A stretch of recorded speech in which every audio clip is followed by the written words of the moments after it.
Cruz Gota, eu sou a irmã Martina e hoje nós vamos falar sobre o Papa Pio XII, que governou a Igreja entre 1939 e 1958 e que é talvez o Papa mais mal entendido desses Papas recentes.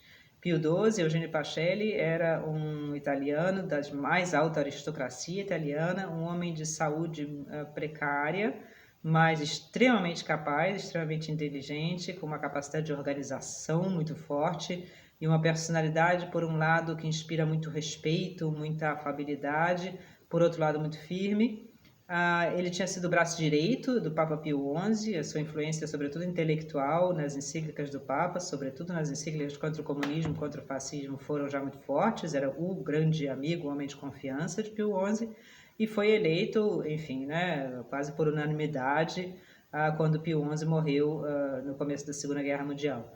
E imagina a dificuldade do novo Papa, ele já começa o seu pontificado com a Segunda Guerra Mundial, que, como qualquer pessoa que estudou um pouquinho de história sabe, é um drama, enfim, né, uma tragédia quase inexplicável, quase inconcebível, não só para a Europa, como, enfim, né, para grandes partes do mundo na época.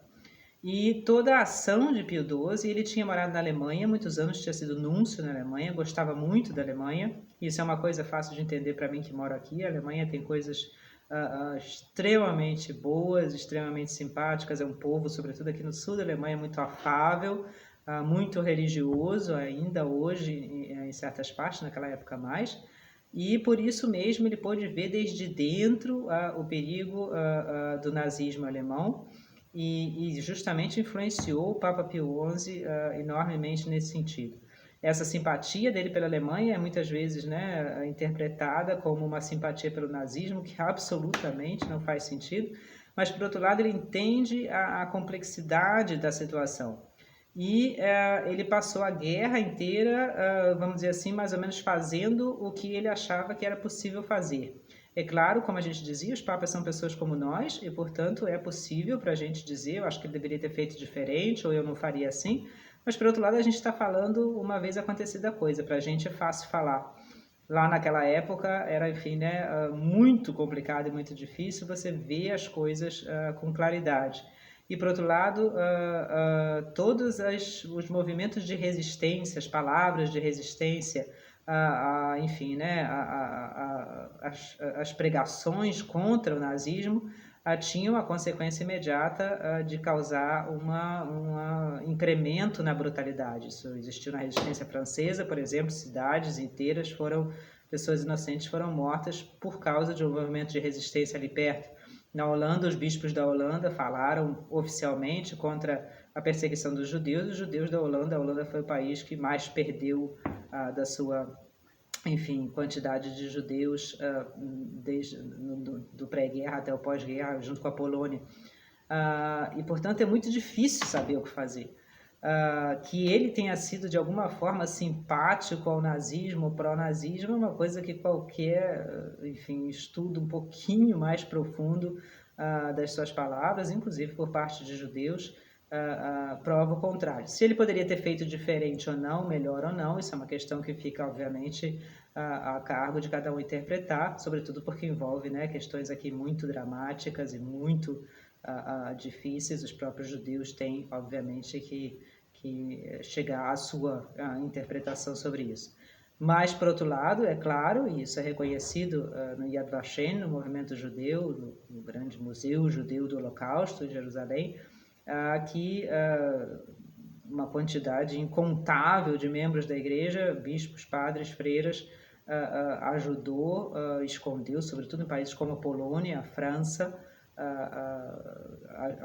na Itália também, a perseguição foi menor, obviamente, escondeu judeus e salvou a vida de judeus. E isso não só com a autorização do Papa, mas com a influência do Papa. Ele foi pessoalmente responsável também pelo salvamento de quase mais de 800 mil pessoas de fé judia na Itália, dando a elas certificado de batismo, por exemplo, ajudando a esconder, muitas delas já judeus cristianizados. Enfim, é uma questão difícil, é uma questão polêmica, mas dizer que, de alguma forma, Pio XII tenha sido favorável ao Holocausto é uma coisa realmente é como dizer, né, que o homem nunca chegou na Lua, são essas teorias de conspiração que a gente mais ou menos encontra, e isso veio, inclusive, da esquerda, do comunismo europeu. Foi uma peça de teatro feita na década de 60 por um membro da Alemanha comunista na época, que tinha sido nazista, curiosamente, e que vai espalhando e disseminando, né, essa desinformação, essa propaganda de que o Papa poderia ter sido favorável ao nazismo. Mas, enfim, ele era, por exemplo, na Espanha. A Espanha era, na época, um regime fascista, o Franco, e ele barrou o Franco em variadíssimas coisas. O Franco não tinha no Papa um amigo, absolutamente. Na própria Itália, né, ele procurou ser sempre muito imparcial, no sentido humanitário, de ajudar depois da guerra. Ajudou, por exemplo, também prisioneiros de guerra alemães, enfim, o que está certo, obviamente, é cristão. Ele não podia, enquanto Papa, enquanto chefe, né, do Vaticano, se aliar a um lado ou outro politicamente, mesmo porque a igreja não está aí para fazer isso, para se aliar politicamente. Mas é uma situação extremamente difícil, obviamente.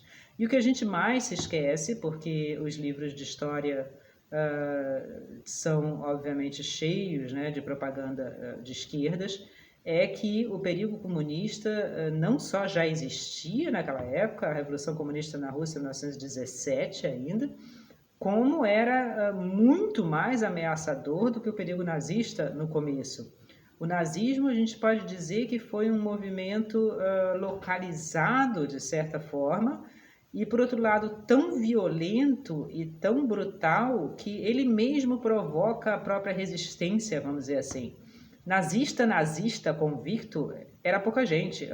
O defeito da maioria das pessoas é que, enfim, né, não resistiu muito, foi mais ou menos tolerante, ou se aproveitou da situação, teve medo, que é difícil para a gente também falar o que a gente faria nessa situação, né? Mas o nazismo não é uma coisa que se apresenta sutilmente, ao contrário, é uma coisa brutal, uma coisa horrorosa, tanto que durou 10 anos e acabou, enfim. Precisou de uma guerra tremenda para que ele acabasse, né, porque o exército alemão era altamente organizado. Mas o nazismo, vamos dizer assim, não é um perigo espiritual muito grande.